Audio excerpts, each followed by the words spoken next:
మాజీ మంత్రి YSR Congress party senior నేత బొత్స సత్యనారాయణ ఇప్పుడు వైఎస్ఆర్ కాంగ్రెస్ పార్టీ అధినేత జగన్మోహన్ రెడ్డికి వైకాపాకి భారీ షాక్ ఇవ్వబోతున్నారా? బొత్స సత్యనారాయణ ఇప్పుడు వైకాపాకి గుడ్ బై చెప్పి కాంగ్రెస్ పార్టీలో చేరాలని నిర్ణయం తీసుకున్నారా? అందులో భాగంగానే కాంగ్రెస్ పార్టీ అగ్రనేత అయినటువంటి రాహుల్ గాంధీతో బొత్స సత్యనారాయణ ఇప్పటికే భేటీ అయ్యారా అంటే అవుననే సమాధానం ఇస్తున్నారు కొంతమంది రాజకీయ విశ్లేషకులు. ఈ నేపథ్యంలోనే అసలు బొత్స సత్యనారాయణ జగన్మోహన్ రెడ్డికి వైకాపాకి ఎందుకు గుడ్ బై చెప్పబోతున్నారు, ఆయన నిజంగా రాహుల్ గాంధీతో భేటీ అయ్యారా లేదా అని దాని మీద మనం పూర్తి స్థాయిలో విశ్లేషణ చేసుకుందాం. ప్రస్తుతం మనతో పాటున్నారు ప్రముఖ రాజకీయ విశ్లేషకులు, ప్రముఖ సీనియర్ జర్నలిస్ట్ డివిఎస్ గారు. వారితో మాట్లాడదాం. సార్ నమస్తే. సార్ నమస్తే. బొత్స సత్యనారాయణ ఇప్పుడు వైఎస్ఆర్ కాంగ్రెస్ పార్టీకి వైకాపా అధినేత జగన్మోహన్ రెడ్డికి భారీ జలక్ ఇవ్వబోతున్నారని, ఆయన వైఎస్ఆర్ కాంగ్రెస్ పార్టీకి గుడ్ బై చెప్పి కాంగ్రెస్ పార్టీలో చేరబోతున్నారని, అందులో భాగంగానే కాంగ్రెస్ పార్టీ అగ్రనేత రాహుల్ గాంధీతో బొత్స సత్యనారాయణ ఇప్పటికే భేటీ అయ్యారనేటువంటి వార్తలు వస్తూ ఉన్నాయి. దీని మీద మీ విశ్లేషణ ఏంటి సార్? అంటే ట్రెడిషనల్గా కాంగ్రెస్ మ్యాన్ బొత్స సత్యనారాయణ రాజకీయం కాంగ్రెస్తో ప్రారంభమైంది. కాంగ్రెస్లో దగ్గర మరి ఆయన ఒక 25 ఏళ్ళు ఉన్నారు. ఓకే.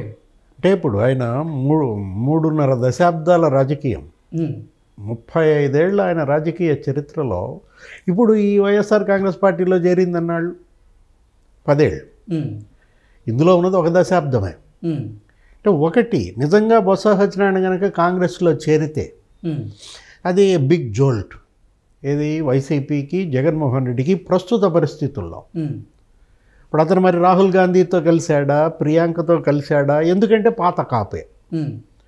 అతనేంటి కాంగ్రెస్ అధిష్టానంతో చాలా సన్నిహితుడు. పిసిసి ప్రెసిడెంట్గా పనిచేశారు కదా, అసలు ఆయన ముఖ్యమంత్రి కావాల్సినాడు. అప్పుడు ఆ వరుసలో ఏది రాజశేఖర రెడ్డి చనిపోయిన తర్వాత కిరణ్, రోసయ్య, ఈ క్రమంలో నెక్స్ట్ సీఎం అతనే.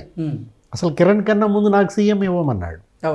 కిరణ్ కుమార్ రెడ్డి అదేదో తమిళనాడు రాజకీయం, అదేంటి చిదంబరం ద్వారానో ఎవరి ద్వారానో ఏదో పైరవీ చేసి తెచ్చుకున్నారు కిరణ్ కుమార్ రెడ్డి.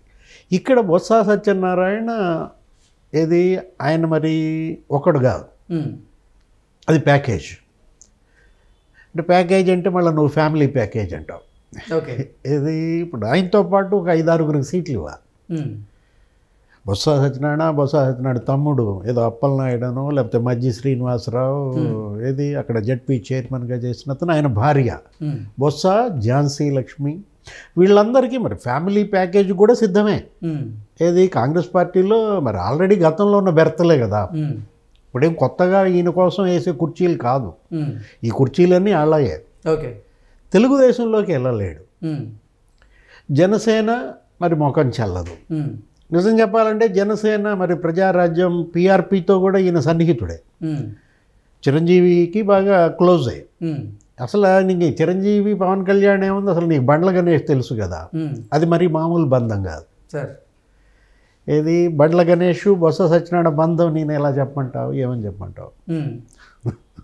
ఇప్పుడు ఒక సాధారణ మరి కమెడియన్నో లేకపోతే చిన్న యాక్టర్ ఏ విధంగా మరి ప్రొడ్యూసర్ అయ్యాడు, అసలు మామూలు ప్రొడ్యూసర్ కాదు, రామానాయుడు స్థాయికి వచ్చేసాడు బండ్ల గణేష్. అంటే ఒకటి గణేష్ ద్వారా రావాల్సిన అవసరం లేదు కదా. బొత్స సత్యనారాయణ జనసేనలోకి వెళ్ళడానికి ముఖం చల్లదంటోంది అదే. కాబట్టి ఆయనకి మరి కాంగ్రెస్ ఇప్పుడు జగన్మోహన్ రెడ్డితో నమ్ముకుంటే రాజకీయం లేదు, భవిష్యత్తు లేదు. ఇక అది ఊడగొట్టిన నాగలి.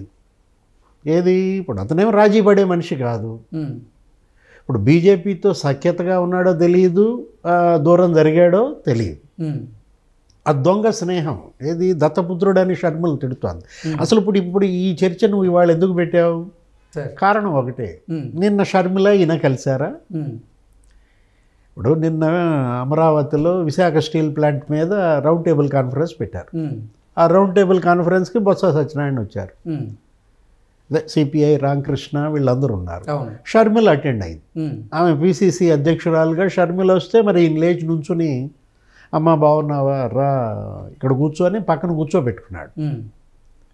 అంటే రాజశేఖర రెడ్డి కూతురు కదా, అంటే షర్మిలతో మాట్లాడుకో ముందు అన్నాడా రాహుల్ అంటావు. బొత్స సత్యనారాయణ రాహుల్ ప్రియాంకలను కలిసి సోనియా ఆశీస్సులు తీసుకున్న తర్వాత ఒకసారి మీ పిసిసి ప్రెసిడెంట్ని గలువు అన్నారా? అంటే ఇప్పుడు షర్మిల గ్రీన్ సిగ్నల్ ఇస్తేనే బొత్స సత్యనారాయణ కాంగ్రెస్ పార్టీలో చేరేటువంటి అవకాశం ఉందంటారా? అంటే షర్మిల గ్రీన్ సిగ్నల్ అంటే మళ్ళీ మనం బొత్సని తక్కువ చేసినట్టు. ఎగ్జాక్ట్లీ. ఏది ఇది దిగ్గజం. బొత్స సత్యనారాయణ మామూలు గజమనం, అది దిగ్గజం కదా. అలాంటి దిగ్గజ నాయకుడు షర్మిల పర్మిషన్ అవసరం ఏముంటుంది? కాకపోతే ఫ్యామిలీ ఓకే, ఫ్యామిలీ కట్టగట్టుకుని వెళ్ళాలి. ఏది అటు కాంగ్రెస్లోకైనా ఇటు జనసేనలోకైనా. అసలు తెలుగుదేశంలోకి లేదులే, ప్రవేశం లేదు, బెర్తలు కూడా ఖాళీ ఉండవు. ఇప్పుడు 5 సీట్లు కావాలంటే తెలుగుదేశంలో ఉంటాయా? కష్టం. కొద్దిగా జనసేనలో ఉంటే కొంచెం ఆయన మరి అడ్జస్ట్ చేయొచ్చు. ఏదో ఒక ఇద్దరిని లేపు నుంచోమని ఒక 3 సీట్ల వరకు ఇచ్చే అవకాశం జనసేనలో అన్న ఉంటుంది. కానీ బీజేపీలో అసలు చేరాడు. ఎందుకంటే ఆ బ్లడ్ బీజేపీ బ్లడ్ కాదనమాట. ఓకే. బొత్స సత్యనారాయణ కదలికలపై ఇవాళ ఉత్తరాంధ్ర అందరి చూపు, ఉత్తరాంధ్రయే కాదు మొత్తం ఆంధ్రప్రదేశ్లో వైఎస్ఆర్ కాంగ్రెస్ పార్టీ నాయకులంతా అసలు ఏంటి ఆయన మూమెంట్. ఇప్పుడు ఆయన వెళ్లకుండా ఉండేందుకే ముందర కాళ్ళకి మనాడు బంధం వేశాడు. మనాడంటే చెప్పండి. జగన్మోహన్ రెడ్డి ఇప్పుడు అంతకుముందు కూడా ఆయన వెళ్ళిపోతున్నాడు అన్నారు మొన్న ఓడిపోయిన తర్వాత. ఏది ఫ్యామిలీ ఇవాళ సర్దుకుంటోంది అనుకున్న దీంట్లో వెంటనే ఏం చేశాడు? ఏంటి ఆ బంధం, ఆ కాళ్ళకి ముందర కాళ్ళకి వేసిన బంధం ఏంటి? అదే శాసన మండలి సభ్యత్వం, లేకపోతే ప్రధాన ప్రతిపక్ష నాయకుడి హోదా, క్యాబినెట్ ర్యాంక్ ఇచ్చాం కదా, కూర్చో అంటే క్యాబినెట్ ర్యాంక్ ఇచ్చి ఆ పదవి ఇచ్చి మరి బొత్సాన్ని కట్టేయగలవా? ఇందాకే నువ్వు అన్నావు గజం అని.